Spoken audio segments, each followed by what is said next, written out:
Good evening, grave robbers, and welcome to the television graveyard. We are your TV necromancers, Laura Prince and Noah Houlihan, and we have come here tonight to examine the spirits of past television shows, to find out which ones could be resurrected, should be resurrected, and which ones should just stay doomed.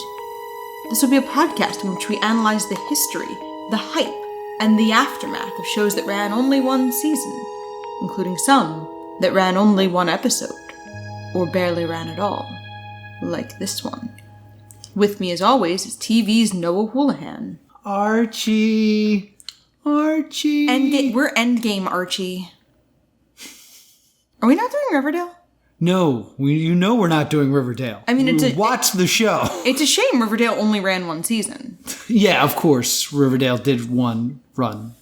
Only one season. There was never a cult. There was never a body harvesting organ thing.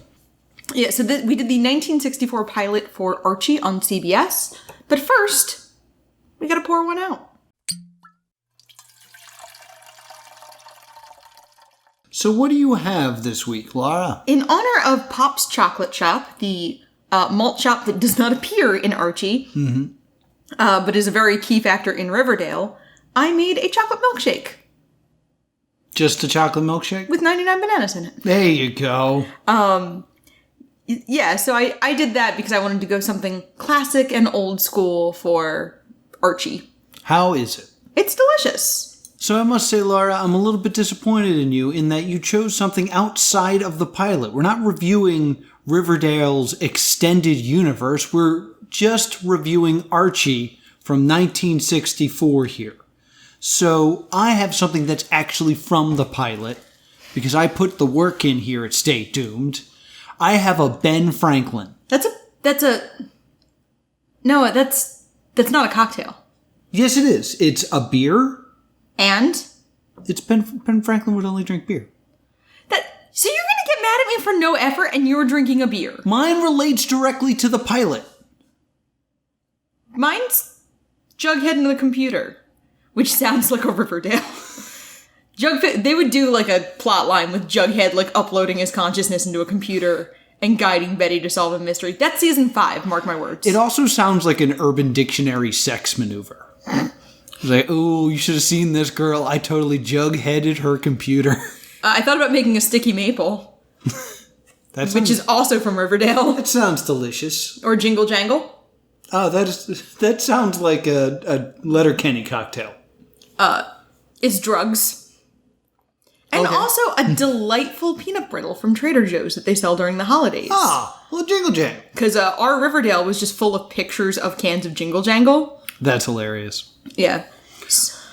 So, we're doing this because Laura has been lax on her one Riverdale reference per episode, and the people have spoken, so there should be a lot of them in this here episode. So, let's talk about Archie. This is 1964?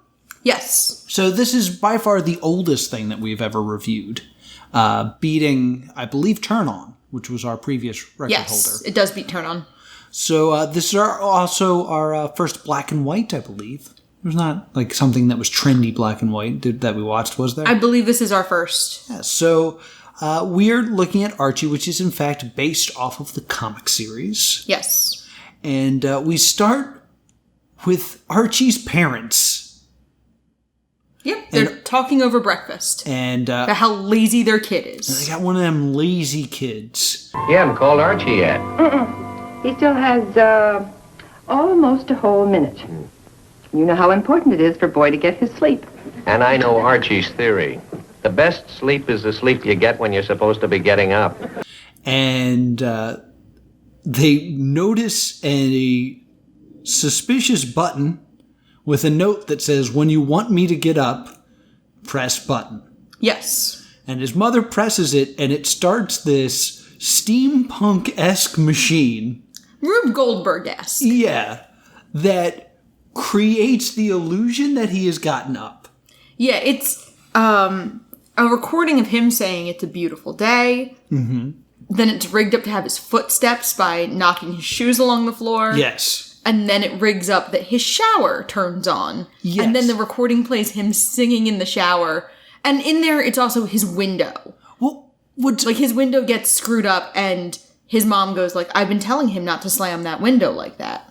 What I especially loved is him singing in the shower is also slightly garbled, as if water is filling his mouth. Mm-hmm. It's like the attention to detail this kid put in so he could get some extra sleep is spectacular. Yeah, he is already smarter than Riverdale Archie. Yes. In that he has thought about a thing. But his dad starts to see through it, and he goes to investigate, and he gets tangled in the web of the machine. Yeah, because it's all of these, like, wire, like, all these pieces of, like, clothesline. And Archie explains that this is something... He asks how long it fooled him. And then explains that it's something he rigged up so he could get a little bit of extra sleep because he needed it because he had been up till 4 a.m. creating this machine. Now, Mary looks fairly like the comics. She looks like an attractive 60s housewife. Fred looks way better than he does in the comics. Yeah. Fred is usually heavier and balding with a mustache. And this is a very, like, clean-cut, handsome, older, like... I say older gentleman, but like gentleman in his 40s. Right. He looks more like what a family sitcom father looks like in the 60s than what he looks like in the comics. Okay. I do want to talk a little bit about the look of each character. Absolutely, because, I mean, Archie's a known redhead. Yeah, it's hard to tell whether he's red-haired in this, because he has light hair, but you can't really tell if it's red or blonde. Due to the lack of color. Yeah. I do want to ask, though, do you know anyone like this? Because I know a few people who will go through extreme amounts of work to not have to go to work. To not have to go to work, I know people who will do a lot of work to do slightly less work. Like, my buddy Chuck that I went to college with was infamous in, like, staying up all night to create the reason why he could not turn in his work. It's like, dude, if you just wrote this paper, it would be a lot easier. I mean, I famously talked my way out of doing an assignment in high school. Mm-hmm. I gave a presentation about how I did not do a presentation. Nice. Because it was the Song of Myself project, and I argued that you could not know what you would be at that exact moment, because life can change in an instant. Mm-hmm. So anything less than this exact moment would not be giving you what myself truly is. Now, did you spend a lot of time working on that, or did you just pull that out of your butt? I spent a surprising amount of time figuring out that that's how I could get out of doing the assignment. Okay, because, like, I'm thinking more of my buddy Colin. Yeah. He was late for rehearsal. And, like, the director called and was like, hey, you're late for rehearsal. And he was asleep, but his response was, I know, I'm sorry. I've been in a car accident. And then he went outside with a golf club and destroyed the front of his car. It's like, no, just why bother with this? That's commitment to a bit. Yeah. And, like, Archie idolizes Ben Franklin. He kind of, like, talks about early to bed, his father says early to bed, early to rise makes a man healthy, wealthy, and wise. And then, like, Archie immediately rebuts with a different Ben Franklin quote that I didn't write down. May I remind you of something your hero once said about early to bed and early to rise? Mr. Franklin also said plow deep while sluggards sleep. Nothing personal, Dad. You're too kind. Yeah, old Richard's Almanac. He knows it. Poor Richard's Almanac. Poor. I'm sorry. He's poor, not old. Yeah, and then the intro is just everyone. That was the cold open. Now we have the intro that's everybody calling Archie. Archie! Archie! A kid is dead. Archie. Archie. Archie! Archie. Archie. That's me.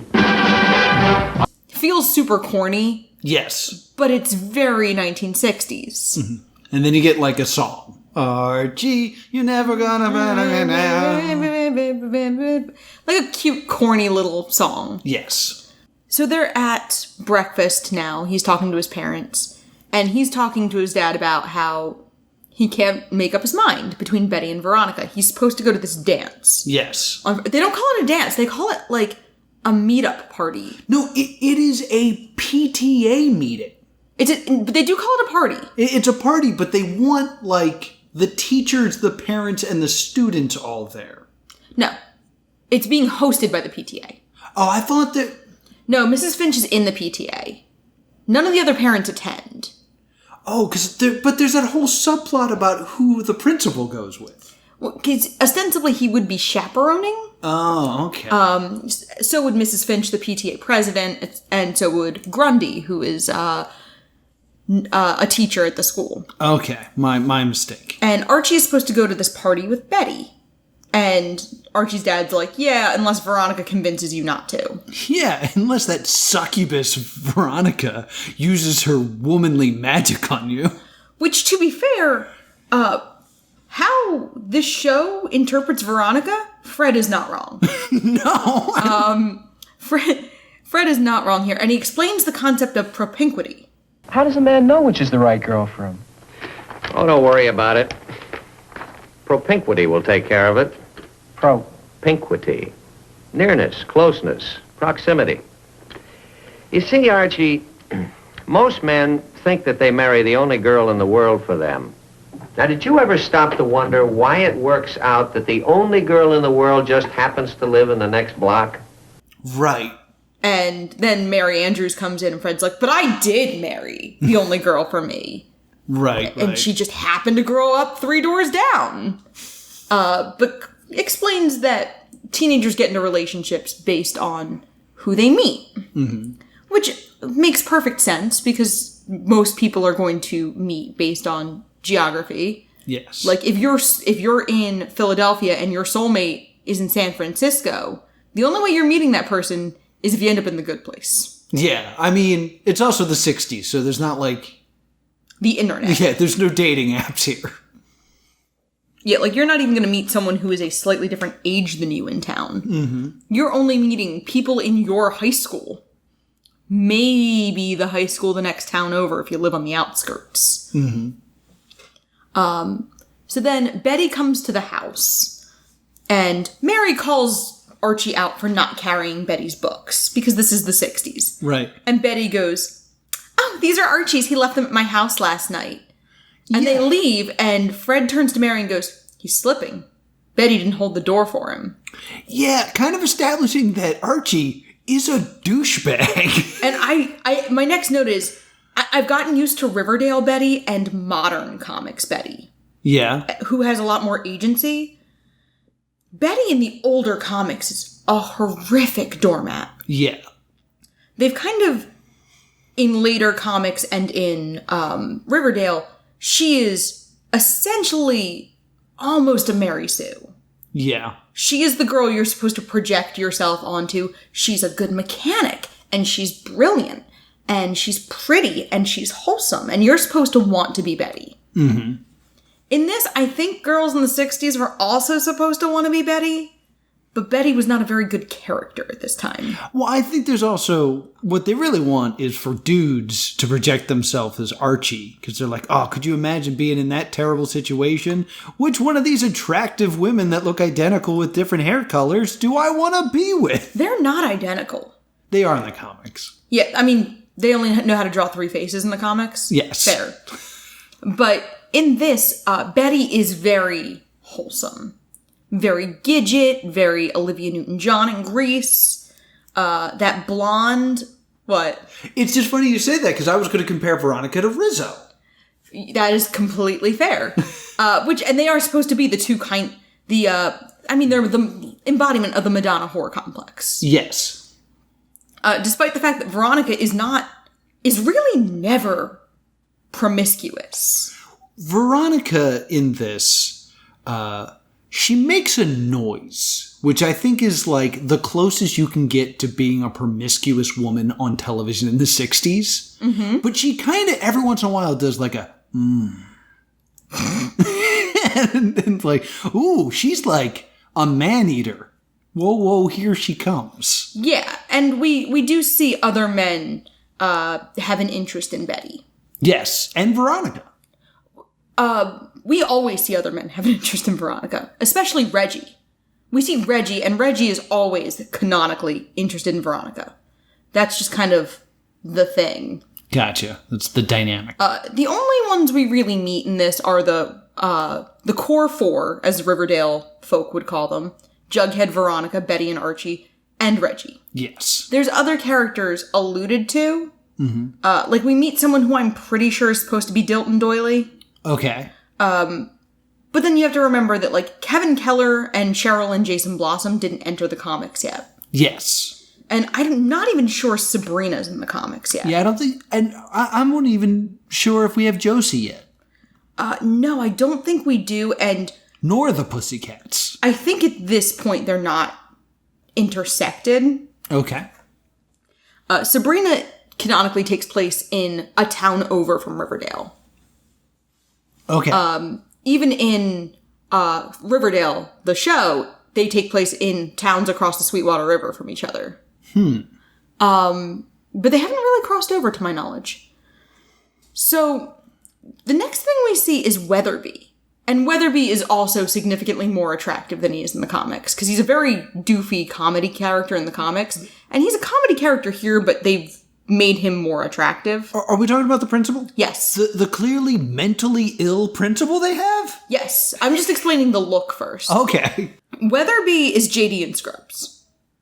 As far as the way he behaves. It's worse than that. Because JD has an inner monologue that's still him. He, has arguments with this voice that talks to him. That's true. I was thinking of JD because JD will occasionally out loud acknowledge whatever his inner monologue or his fantasy sequence just did. Right. But, JD will stare off and then come back and be like, man, I love horses. And it's just kind of like, oh, he drifted away. Meanwhile, the principal at times will be like, shut up, I don't need to talk to you right now. Archie's inventive. Of ways to get himself and me into trouble. He can sell you on just about anything. He cannot. You know why he can sell you? Because basically, you like the boy. Now there's something to worry about. Yeah. Which is a sign of some mentally ill behavior. Yeah, it's fair. He has another consciousness. He's Deadpool. Yes. That is fair. So he kind of has a conversation with himself about how he likes Archie despite himself. Yes. It's very, very weird. Because, I work in education, and let me tell you, I do not spend time in my office contemplating how much I like an underage student. Yeah, this is weird, and while they're trying to show off Archie as this, he's brilliant, he's good-natured, but he's, lazy and conniving. Troublesome. He almost kind of has, Dennis the Menace vibes. He means well, he's doing his best, but maybe not going about it the best way. See, I was thinking about it more in the way of he wants what he wants at all costs, which we see in this episode. Yeah. He's like Ed. No, he's like Eddie from Ed, Edd and Eddy. Yeah, he's got scams. Yeah, he's got a little more grift to him. Yeah. Than a Dennis the Menace. Because Dennis the Menace doesn't spend a lot of time thinking his way out of things. Very true. This is very much problem. Archie magics his way out of it. So here's basically the crux of how this goes down. The teacher who gives off mad Kate Micucci vibes for me. Are you talking about Mrs. Grunt? We have a little bit to get there first. Oh, I'm sorry. Because we have to get to... Veronica has the plans for her dad's new supercomputer. Yes. And she shows them to Archie and lures Archie to her house. Essentially planning to... they're in the hallway at the lockers talking. Mm-hmm. And she's like, I'll show you the computer if you come over to my house tonight. Yes. And Betty is right there. Mm-hmm. It's really gross.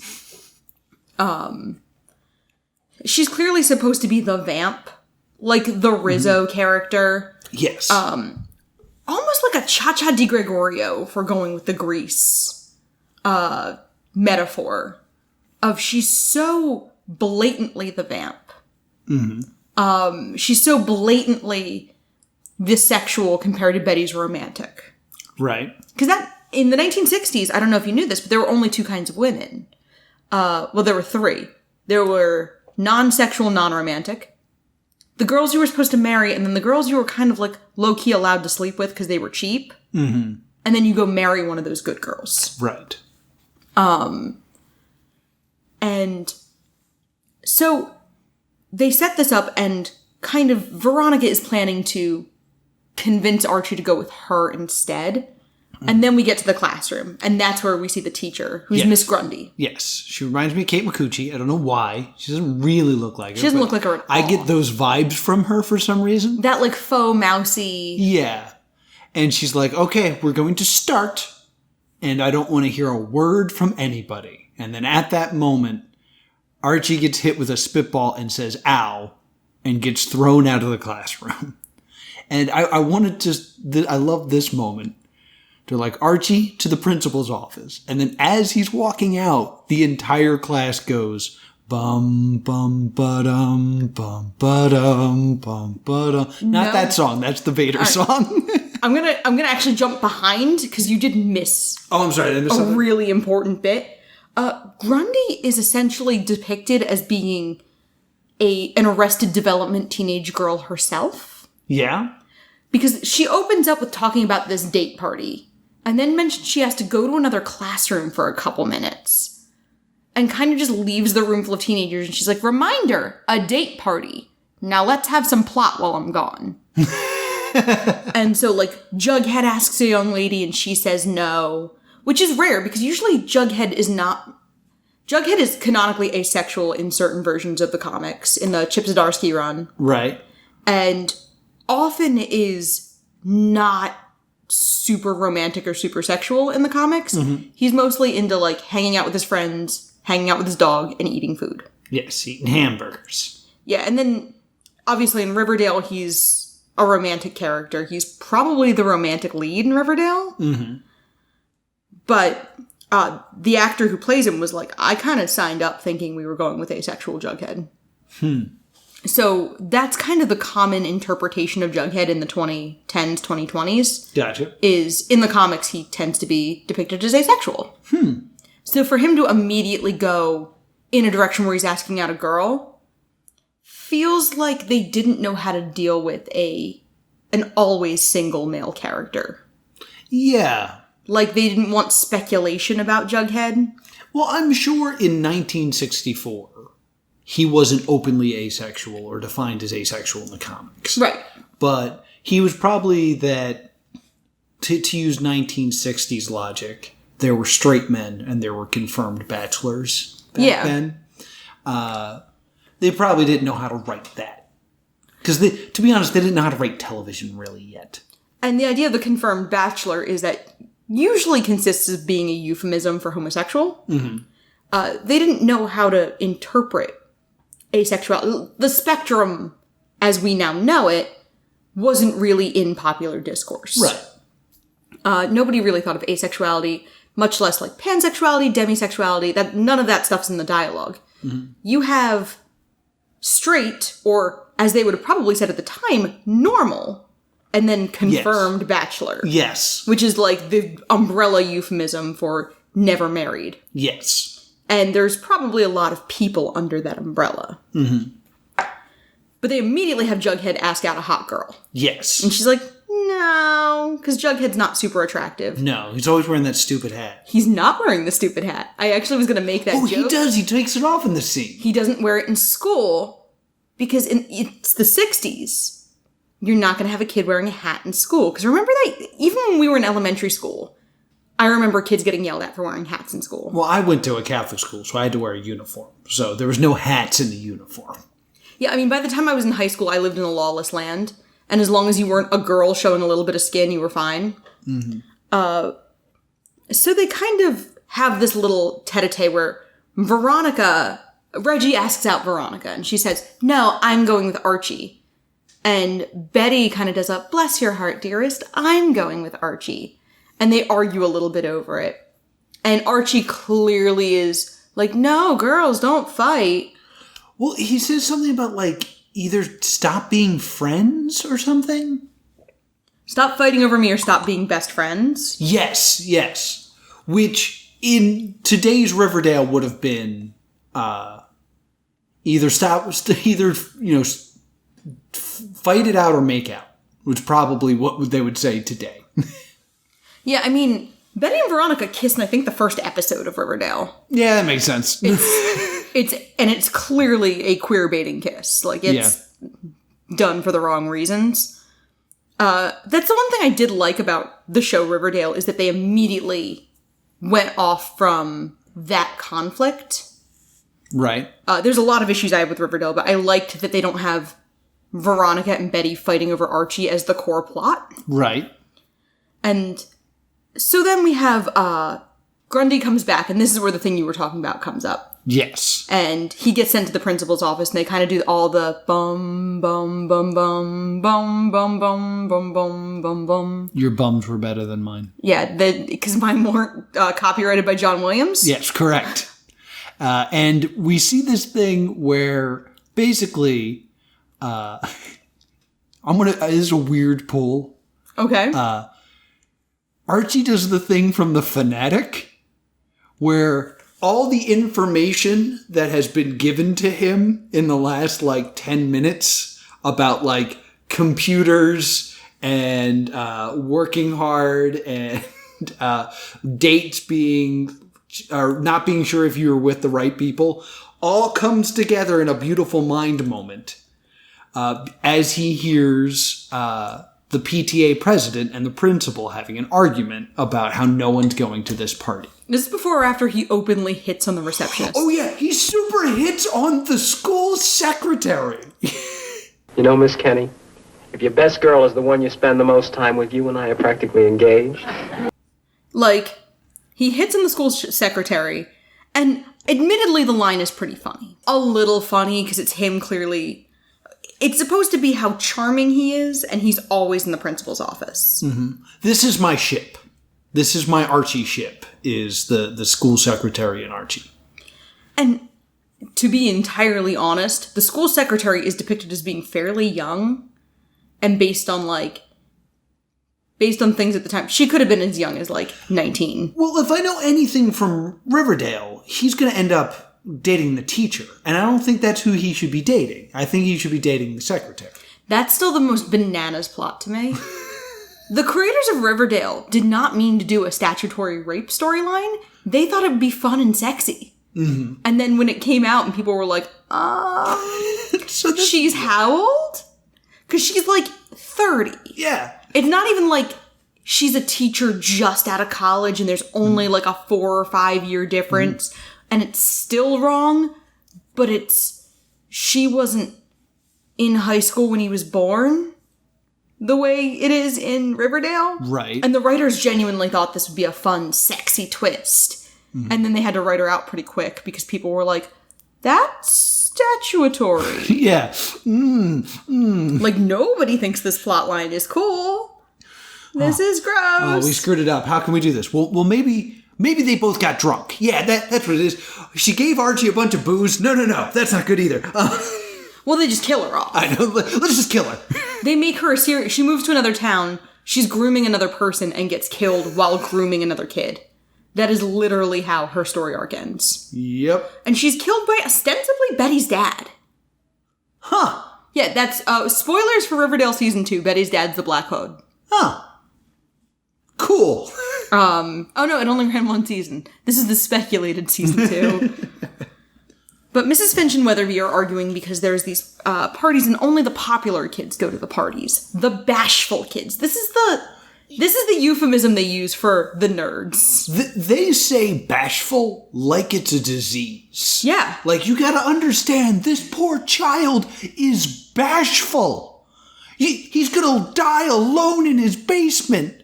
Because he's bashful, unless we step in. That's the way to do it, Veronica. Get the bashful ones first. Hey, here comes the champ of the bashful ones. Veronica! Look at all those poor bashful kids. Yeah, like, it's refreshing to at least see that they refer to both genders that way. Yeah. Because usually in these things, it's the old maid or the spinster, where they're only really worried about the girls dying alone. Right. But in this one, everyone's bashful. And then Archie has this beautiful mind moment and just storms the principal's office. He's just like, hey, I got the ideas for this computer. It's going to match up the kids perfectly. Hot cha-cha-cha. And Mrs. Finch eats it up. Mm-hmm. That's wonderful, Archie. I'm all aboard this idea, and so are you, Weatherby, so help me God. Mm-hmm.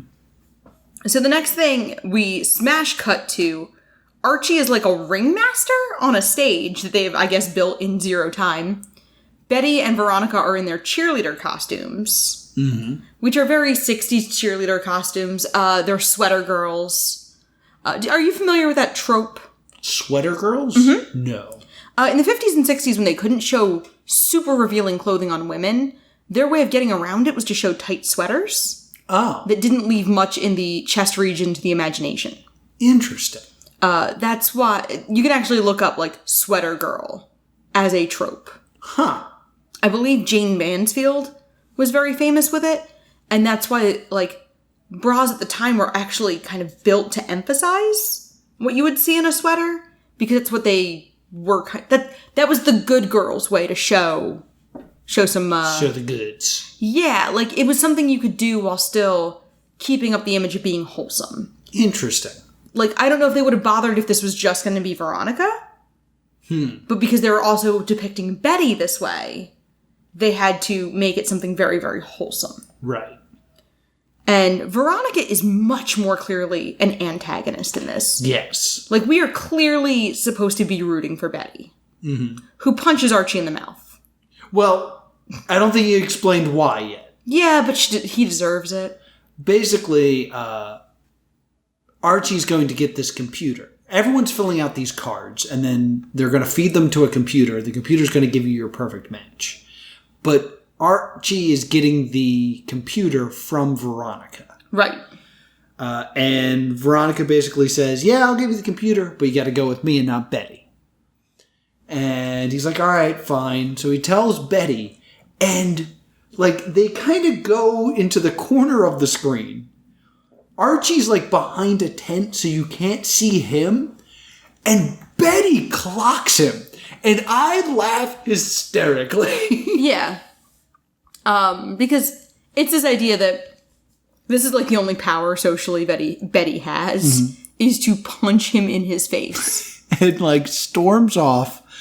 And then we have this kind of like weird moment where like they make up almost immediately. They don't. Well, They're still arguing. She kind of pulls him away from the stage to yell at him. But like they end up laughing. So what we see is them having an argument, and then Reggie snitches to Veronica that Archie's going to say he's going to go with Veronica, use the computer, and then break the date and go with Betty. They're arguing, and then Betty laughs in his face sarcastically. Yes. She's like, ha ha ha ha ha. And that's what Veronica sees. Yeah. And Betty Reggie's laughing. like, oh, look, they're already laughing about how he's going to dump you.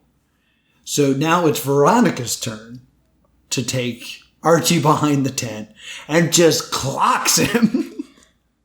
And then I kind of realized that, like, I don't remember Archie being clever in the comics. I'm going to be honest. I feel like Archie doesn't have a personality. He doesn't, usually. Like, he's usually just the everyman that we cheer for. Cheer for is a loose term, but yes. That we're supposed to cheer for. Yes. So, like, seeing him as this, like, kind of quick-witted snake oil salesman character, it's fun. I don't know if it's Archie. It doesn't feel like Archie. Like, as much as I love to crap on Riverdale, and I do, this whole episode's just me crapping on Riverdale, the Archie we make fun of in the beginning of Riverdale is very much Archie from the comics. Anything could be happening around him, and he's preoccupied with something, and his heart is good. in the first season of Riverdale. Right. He means well. This Archie, you never really feel like he means well. He's very greasy. Yeah, and like, I've never thought like, oh, Archie from Archie Comics, the inventor? Yeah, no. Like, no, that's not what he is. Because that's usually, in the comics, that would be Dilton Doily. Okay. And occasionally Jughead is depicted as being more clever. Archie is never the smart one. It's Dilton, Betty, Jughead, in that order of how often they're considered the smart one. Mm-hmm. And occasionally you'll have another character come up. Right. But it's never Archie. Archie is a Hufflepuff. He is a good and loyal person who is not good at stuff. Yeah.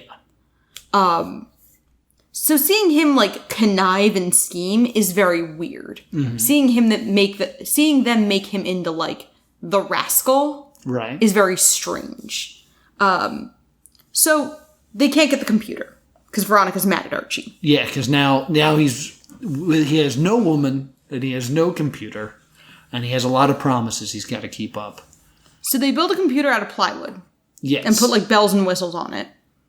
And enough room to stick a Jughead in. So Jughead is sitting in the computer and matches the cards himself. Yes. Now, I think it's important to note that his father kind of catches him. Yeah. And he's like, I don't know, Dad, is it all right to lie to people if it makes them happy? And his dad's kind of like, lie all you want. I approve of this weird scheme you have. Yeah, his parents clearly just allow it. Yeah. I don't know if that's the right dad move in that moment. His parents are very, very indulgent. Yes. In this. And Jughead assigns himself to the hot girl he asked out. Yeah, which is fun. And Archie's like, Jughead didn't come to school today, but he'll be fine for tomorrow. I put his card in so that he would have a date. Mm. And the girl's like, oh, well, I'd never really thought of Jughead that way, but I guess the computer says it's right. Yeah. And so it pairs off all the kids who don't have dates. Mm-hmm. And Veronica mentions that, like, that looks like... Veronica's like, where did he get a computer? And that's when she and Reggie realize it's not her father's computer. Mm-hmm. And then Reggie snitches again. Yes. Snitches get gutted and sacrificed to Anubis. Yeah, and I want to talk about this because it starts with the principal saying, like, I've never seen a computer before. And, like, it's interesting to think, like, even in 1964, they're kind of playing with this trope of, like, kids understand computers more than adults do. Yeah. Which I thought was interesting to see. And the principal opens up the box and finds a Jughead inside. Yep. And they do a bit where he's like, he was cramped in there for too long, so his legs don't unfold, and there's some physical comedy. And Archie hits this whole speech of like, look, you've busted us. But think about the bashful children. They're so bashful.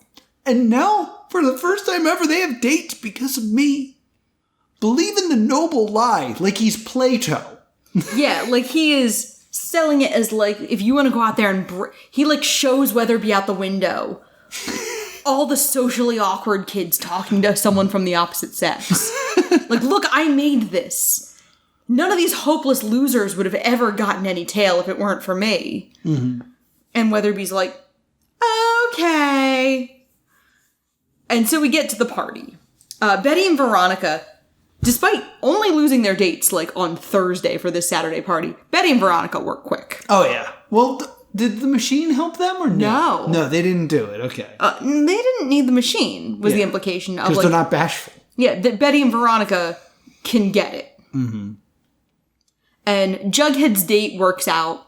And Jughead's date, like, seems to really like him. Jughead suffers no consequences for this lie. Yeah, for tricking a woman into going out with him. No consequences. There's some consent issues here. And we end up, and this is kind of a neat little situation of everyone's happy. Yep. The principal is surrounded by 3 women at one point. Well, he tries to bring the receptionist. Yes, and but that's like, Archie's woman. And she's like, okay. And then Grundy and Mrs. Finch show up and fight over Weatherby.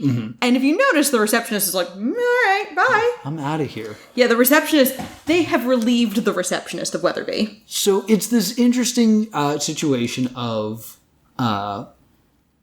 everyone's happy but Archie. Who's in the bushes? And I want to kind of fall back to this. This is the noble lie of Plato.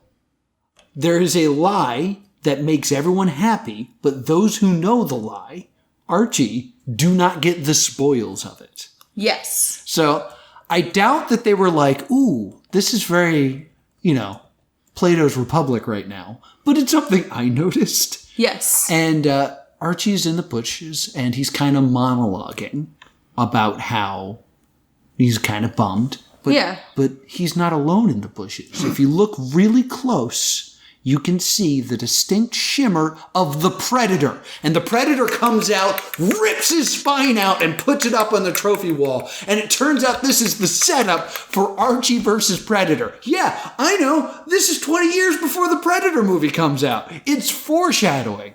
None of that's true. Yeah, I don't know why you got everyone's hopes up just now.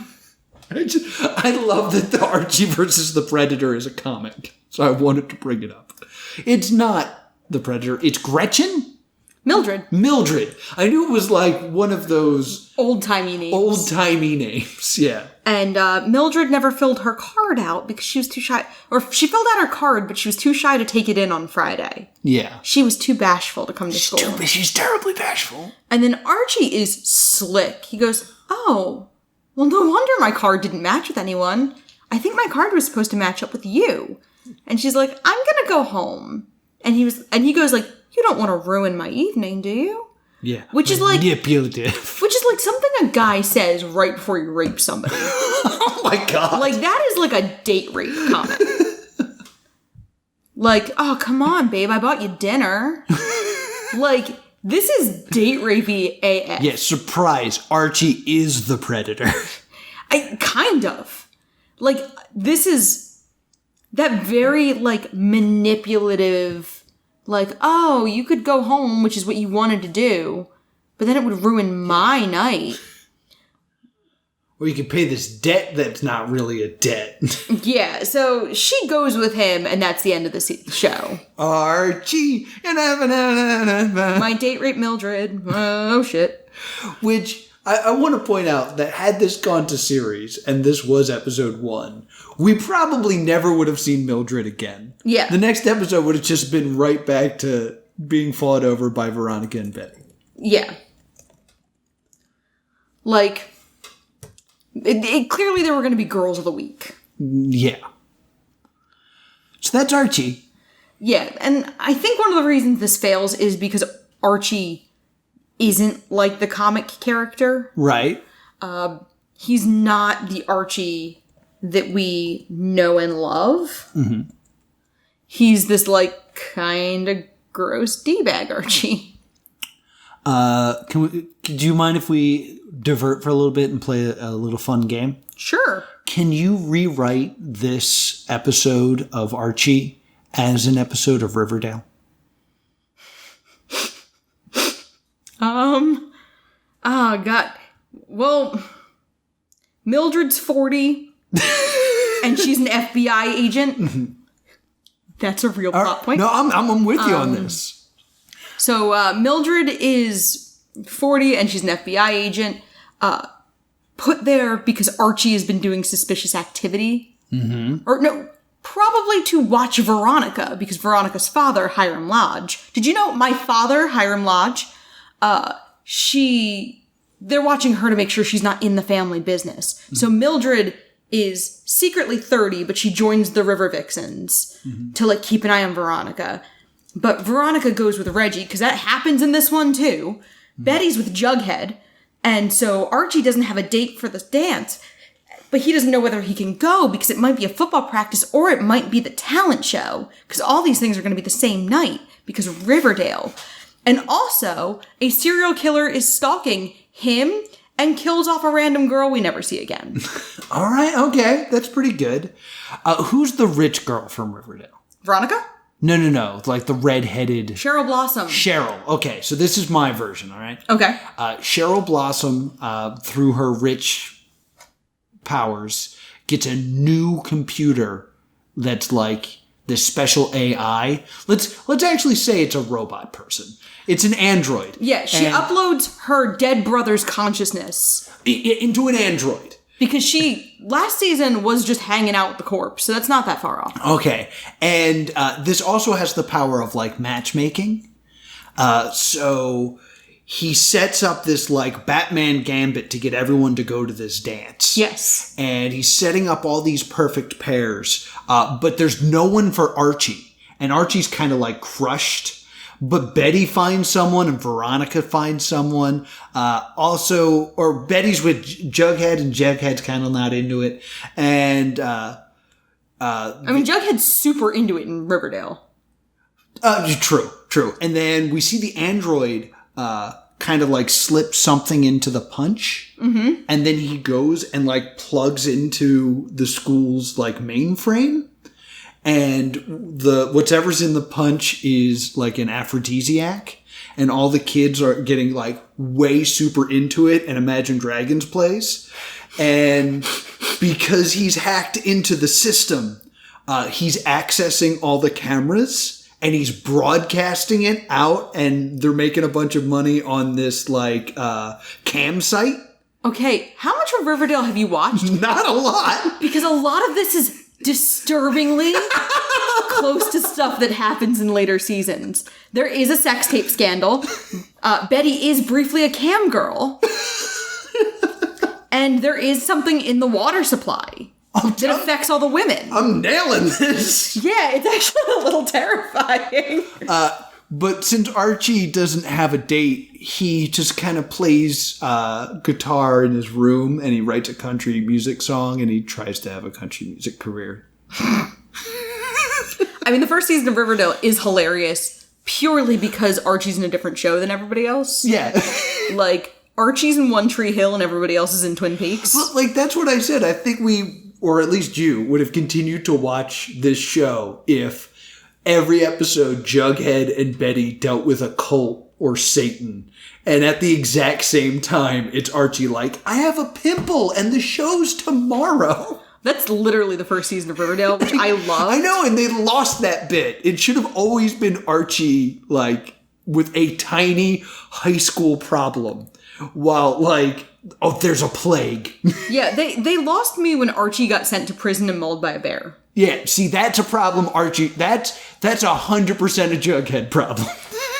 Yes. I think that's really the big issue with Riverdale is that it went to, when I used to do improv, we used to call it Crazy Town, which means that, like, you can't pull together a status quo. Yeah.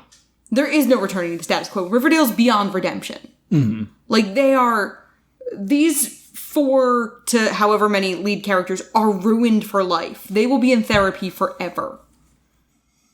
Like, there is no normal life when Betty's like, yeah, my mom and sister joined a cult, and my father's a serial killer, and I might have a half-brother who's either a gay prostitute or an FBI agent. And also, my half-brother's father is my boyfriend. Yeah.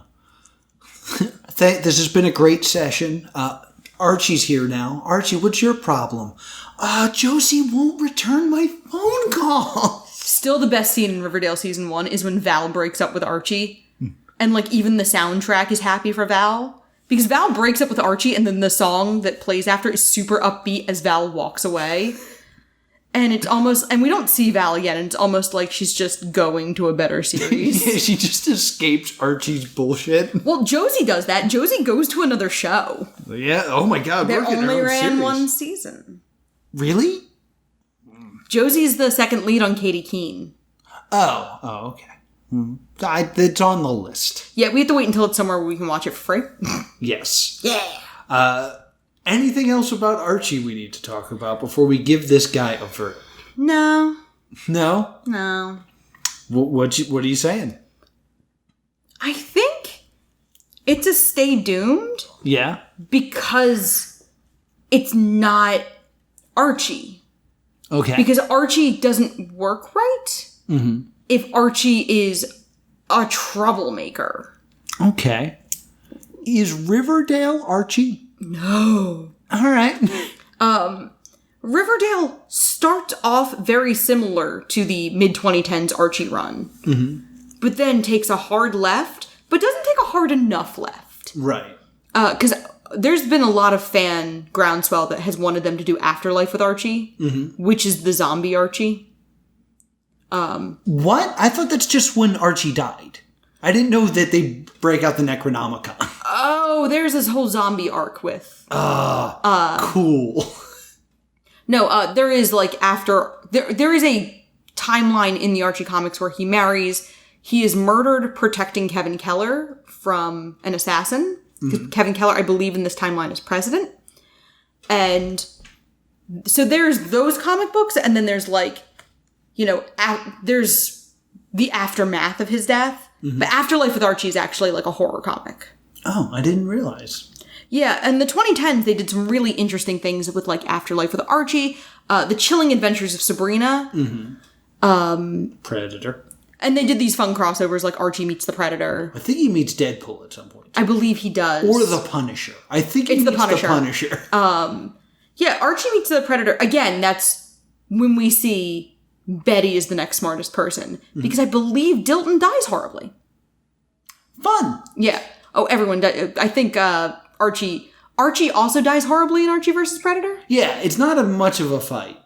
Yeah, and to the point, so like Betty is the protagonist of Archie versus Predator. Betty is the lead. And that's kind of the thing we've seen in the 2010s a lot, is that Betty is the protagonist. Yeah, I mean, when you have Archie, who's basically a blank slate, you got to do something with him or get rid of him. Right. I just also want to point out before we go that this is like one of the earliest comic book TV shows. Like there's been a Superman at this point. Yes. There's I believe the first Superman show is called Superman of Earth. But this is like one of the first attempts, besides Superman, of taking something from the comics medium and putting it on television. Yeah, because Batman was a little later. Right. Batman did start its run in the 60s. Right.